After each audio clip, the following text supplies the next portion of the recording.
ជំរាបសួរពុកម៉ែបងប្អូនគណៈពេលនេះខ្ញុំកំពុងតែនៅលើស្ពានបាទ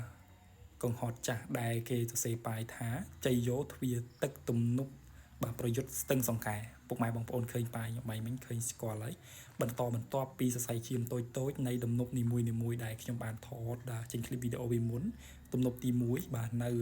ស្ថិតនៅភូមិឡោកចំណែកឯទំនប់ទី2នោះបាទស្ថិតនៅឯភូមិអន្លង់មានបាទចំណែកឯទំនប់ទី3គឺស្ថិតនៅភូមិក្បាលក្របីតែម្ដង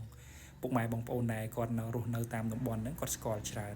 ឥឡូវយើងឈានមកដល់បាទទំនប់យើងវិញតាមដែលខ្ញុំឮក៏ដូចជាលោកអ៊ំលោកតាគាត់និយាយប្រាប់ថាទំនប់នេះមុននឹងសាងសង់បានប្រប៉ុណ្ណាគឺថាចំណាយកម្លាំងមនុស្សលើកដោយដៃផ្ទាល់ជាមួយនឹងបង្គីចប់កាប់បាទគឺថាកាប់លើកកម្លាំងតែម្ដង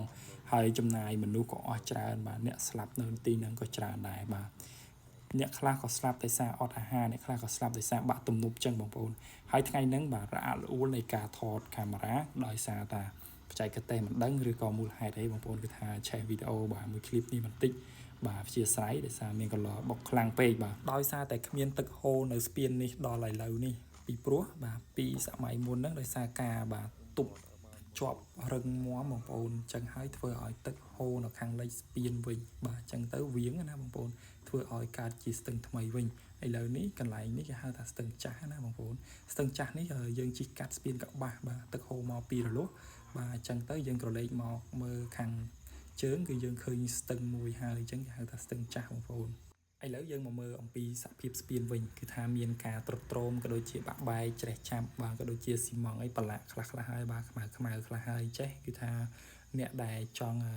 សាកថ្មជីវិតអីជីកាត់នៅពេលរាត្រីអីបាទគឺថាអាចមកសាកបានខ្ញុំធ្លាប់ទៅលើគេថាទេកាលពីមុនហ្នឹងគឺថាមានអ្នកមកថតអីចឹងបងប្អូនថតជាសាច់រឿងអីចឹងគឺថាមានការរអាក់រអួលបាទដូចជាមានការឆេះវីដេអូដូចជាមានការបាទខូចកាមេរ៉ាអីចឹងឥឡូវនេះយើងកំពុងតែឈរនៅលើខ្នងទំនប់បាទដែលទំនប់យើងឈរនៅពីខាងកើតស្ទឹងដែល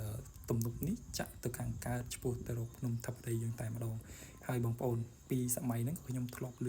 ចាស់ដែលគាត់នៅសម័យហ្នឹងគាត់និយាយថាបាទគឺថាមានដើមអំពិលមួយដើមសម្រាប់ដាក់មីក្រូដាក់ជាបទភ្លេង